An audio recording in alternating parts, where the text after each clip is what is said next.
This absolutely changes everything for the Boston Celtics as we have a brand new report that has dropped surrounding Damian Lillard and his future in Boston that truly changes the outlook of the rest of this offseason. We're going to break down that report and discuss what this means going forward as something huge is brewing. But before we get into it all, if you're a part of the percentage who aren't subscribed to the channel, this is the place to be for daily Celtics content. So make sure to hit that subscribe button. Thank you guys again for your continued support over here as we're on the road to the big goal of 9,000 subscribers and the bigger goal of 10,000. So thank you guys. You guys have been an absolute beast with the support lately. Folks, a lot to go over today as a new report has dropped, continuing to involve ourselves in the Damian Lillard sweepstakes, the Celtics that is, and it continues to get crazier and crazier. And let's dive into the most recent report that dropped late last night, and this is from Brett Siegel. And again, Brett Siegel's been dead on right the entire offseason. He turned himself into a very, at least right now, is a very reputable reporter, especially regarding, Celtics news here. And he went on to say that there's reason to believe that Damian Lillard would be open to signing a minimum contract to join a contending team per Brett Siegel. And this is massive news surrounding the Boston Celtics and their pursuit of Damian Lillard, because obviously one of the biggest obstacles heading into, and again, the Celtics were named as one of 3 or 4 teams that Dame Lillard would be considering, and of course some more have been added in there, and we'll dive into all those reports. But surrounding Dame, like the Celtics at this point, we're only going to get him if it was a minimum contract, and for whatever reason another team would have offered him more money or anything like that, it would have been interesting. Dame's number one priority, according to Brett Siegel, is joining a contending team on a minimum contract. Now, obviously, you're at the point where a minimum contract with the Celtics, can they make it work? Yes, we'll dive into the logistics. They need to get rid of a player to open up a roster spot, all those different things.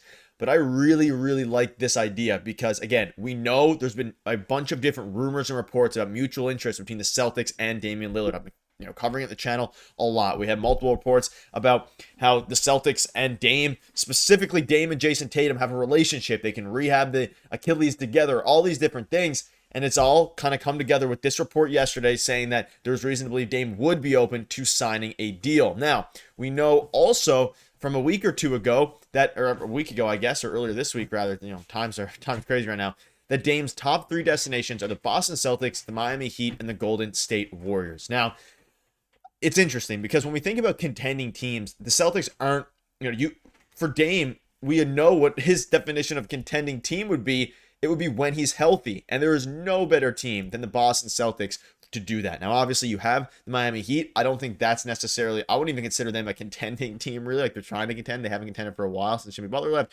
Golden State, very interesting. I don't know if they're going to be heavily pursuing Damian Lillard. We know right now they're pursuing DeAnthony Melton. They, of course, they can make the salary work. It's a veteran minimum, but it makes things extremely interesting on that front. The Boston Celtics make total sense. You get to rehab with Damian Lillard. There's been reports that they were already having a meeting July 7th, which again, unconfirmed, but that's speculation.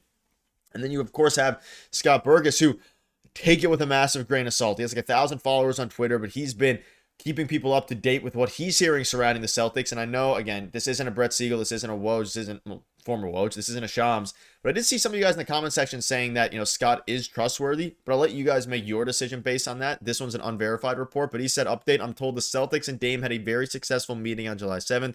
Stevens, Tatum, and Brown were all in attendance.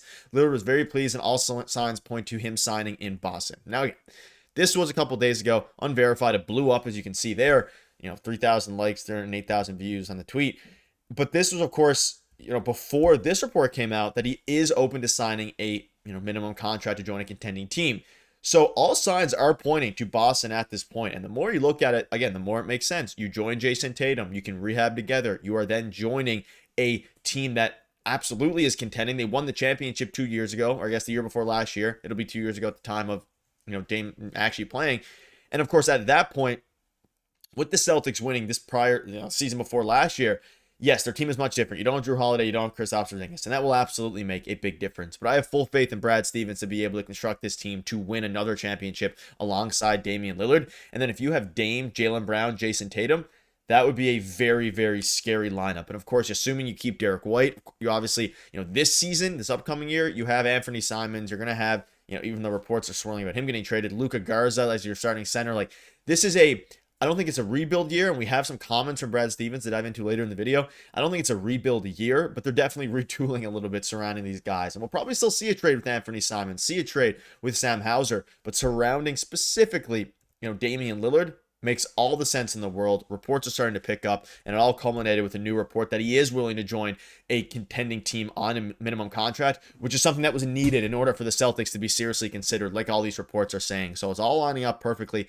At the end of the day, it would be interesting. And I saw this little graphic here, and people are basically asking, would you want to, looking at some of the other salaries they have for 2025, 2026, would you be willing to give Dame that extra, or I guess that extra 3.6 million? You have Gorgas Niang at 8.2. You have some other guys there, 2.5 million. At the end of the day, I want to see it happen. He's an elite player. Even when I think coming off Achilles injury, he's such a good shooter, naturally skilled, gifted, obviously, both offensively and he's not great defensively, of course, but his veteran leadership and his ability to lead a team, and of course, he was loyal with Portland for a decade, right? And of course, then he got traded to the Milwaukee Bucks, which wasn't one of his preferred destinations. Ultimately, didn't work out there. Had 2 very good seasons, despite flaring out and getting injured in the playoffs. Like, he had very good years, and yeah, he's not the 30-point per game guy that he once was, but he is still a very decent option. I think someone that could really help this Celtics team. If you get him on a veteran minimum, you're in very good shape for your team, and maybe you could turn around the rebuild and head into another championship season the upcoming